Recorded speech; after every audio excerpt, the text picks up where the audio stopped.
सद्गुरू श्री ब्रह्मचैतन्य महाराज गोंदवलेकर यांचं प्रवचन 6 एप्रिल। संत हे चालते बोलते देवच आहेत। व्यवहारात ज्याला चांगले वागता येत नाही त्याला नाही परमार्थ करता येणार। व्यवहारात झालेल्या गोष्टींचा मनावर परिणाम होऊ देणार नाही असा निश्चय करावा आणि सद्गुरू आज्ञा प्रमाण मानून तो तडीस न्यावा। साधनावर जोर द्यावा। स्वतः कोण याची ओळख करून घ्यावी। भगवंतापरते कोणी नाही हे कळले म्हणजे मी कोण हे कळते। निर्गुण जरी समजले तरी सगुण नाही सोडू।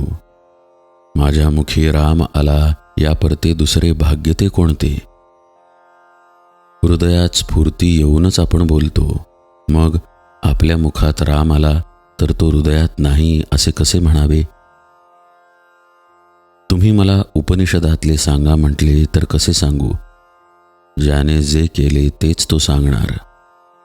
एक गुरु आज्ञा पालन याशिवाय दुसरे काहीच मी केले नाही तर मी दुसरे काय सांगणार। संताचा समागम केला म्हणजे आपण मार्गाला लागतो।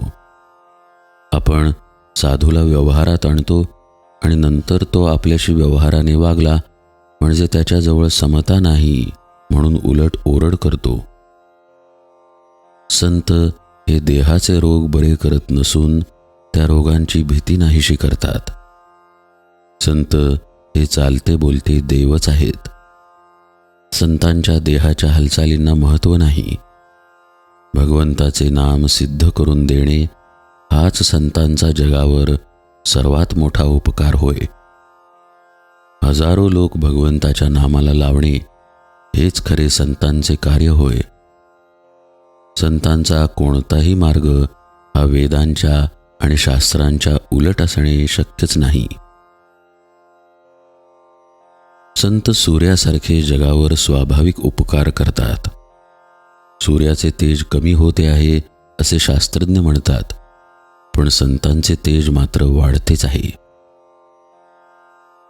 श्रीमंत आईबापांच्या पोटी जन्माला आलेला मुलगा भीक मागताना पाहून आपल्याला त्याची कीव येते, त्याप्रमाणे मनुष्य जन्माला येऊन आपण दुःख करतो हे पाहून संतांना वाईट वाटते। एकूण योनी इतक्या आहेत की त्यामध्ये मनुष्य जन्म येणे कठीण आहे। मनुष्य जन्म येऊन भगवंताची प्राप्ती झाली नाही तर जीवाचे फार नुकसान आहे।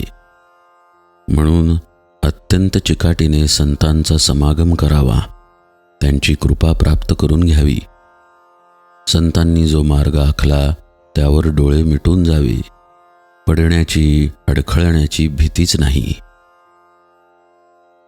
आपण प्रपंचात इतके खोल जातो की संतांची हाक ऐकूच येत नाही। ती ऐकू येईल इतक्या तरी अंतरावर असावी। संतवचनावर विश्वास ठेवूया म्हणजे भगवत प्रेम लागेलच। ते लागल्यावर विषय प्रेम कमी होईल।